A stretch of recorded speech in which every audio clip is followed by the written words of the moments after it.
صباح الفل. بقالي اسبوع بجرب الام جي زد اس اي في عشان اقول لكم بالتفصيل كل حاجه فيها، الرينج بتاعها، البطاريه، ادائها، امكانياتها، الاوبشنز بتاعتها.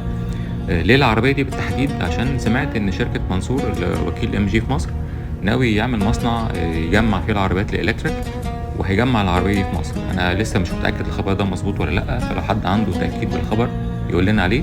بس قلت برضو اجرب العربيه واقول لكم عيوبها ومميزاتها.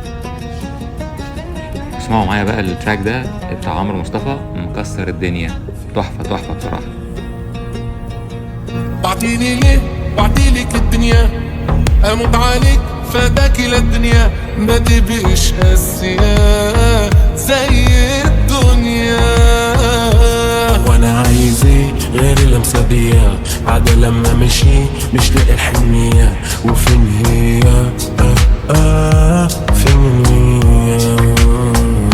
ولا ما تجيش براحتك وممكن يهزلني، يجيلك المزاج ترجعي وتحبيني يا روحي. لا لا لا لا لا لا لا لا لا لا لا، مش هنسى بس الذي انا هنساك انت شخصيا. لو فاكر انك بعدي هتوصل للعالمية، لما توصل يا روحي سلم عليا وقول لي باي باي باي.